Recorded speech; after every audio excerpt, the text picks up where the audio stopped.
Welcome back, everyone. I hope you had a great week. This week, I've been focusing especially on mindfulness applied to practicing. And the reason is because that's one of the most powerful tools I've found in the last few years in my own practice and also for my own students. And I just thought, let me give you some ideas on this because I think it can really benefit you as well. So, just to recap a little bit, we talked about mindfulness of the body, connecting to the breathing as well. Breathing is always the best way to connect body and mind together. So if you want to be mindful about the body, breathing is always the best way to connect with the body. Other ways to be mindful is just to focus on what we're doing and just focusing on one thing at a time.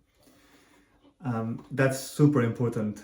Mindfulness is trying to avoid the multitasking, trying to do just one thing at a time, which happens to be something that Dr. Suzuki, was his birthday this week, right?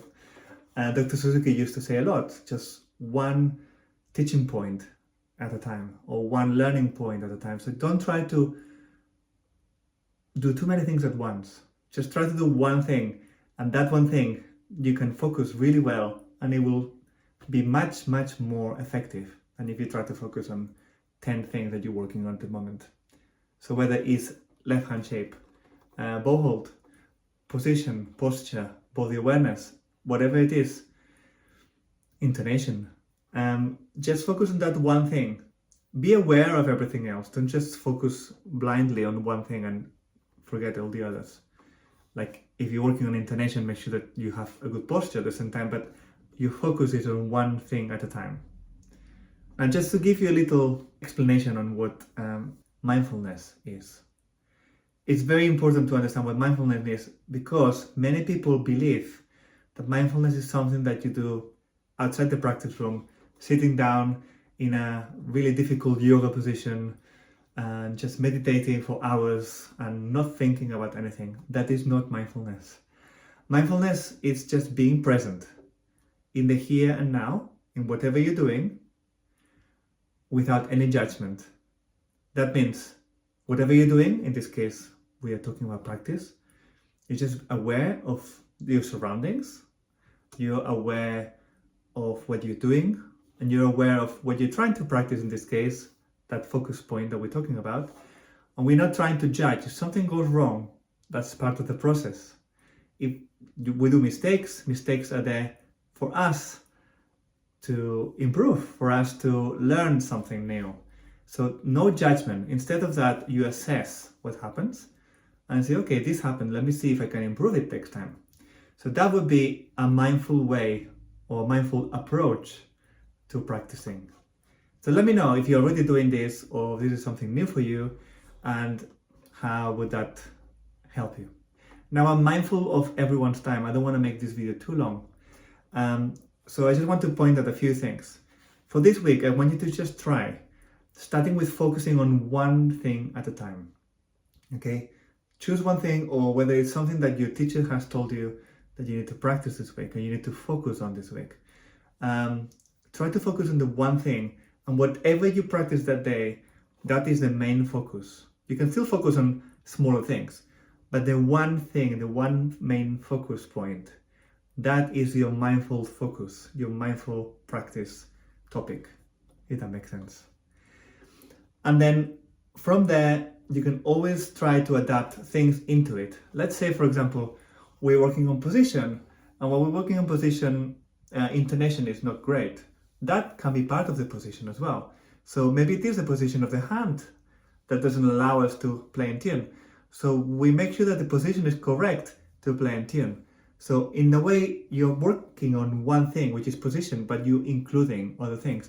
Or maybe the sound is not correct because the bow is not placed in the right place. Again, it's position. So maybe it's the bow hold that is not right. So how it interacts violin and bow together.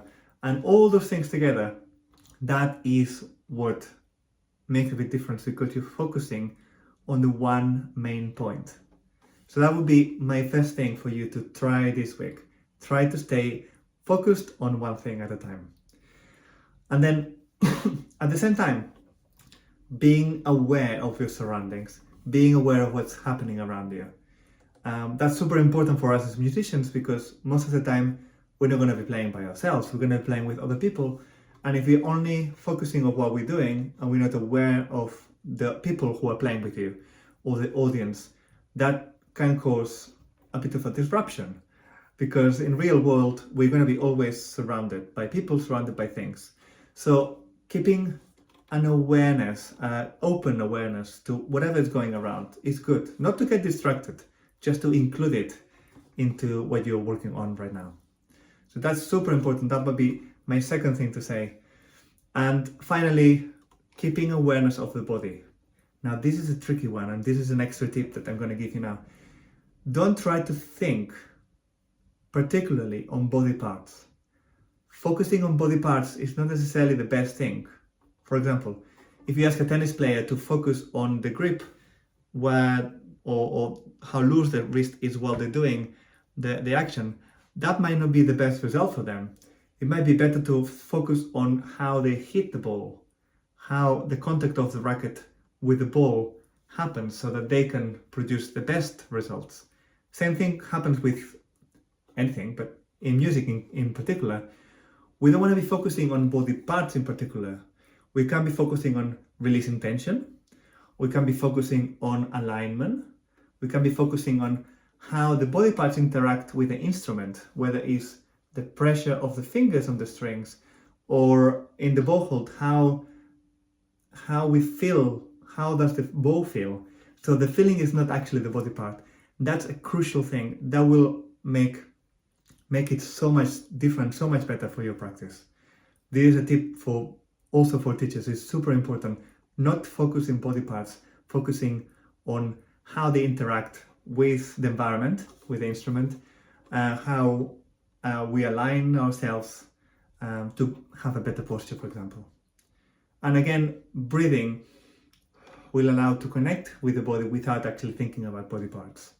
So that's how it all kind of connects together. So let's take a breath and let's have a wonderful week of practice. This has been amazing. It's our third week in a row of practice. We're doing really well, and I am super grateful for those people who have already donated. You can go to the page. I will link it in here, and it's been amazing. And also some amazing messages from both children from South Africa who are super grateful and also taking part of the challenge, and other children who are enjoying the process everywhere in Europe and the UK and all around the world. So if you want to know more about it, updates, just go to the Just Giving page that we set up and have a look at all the updates, because it's truly amazing what we are all doing.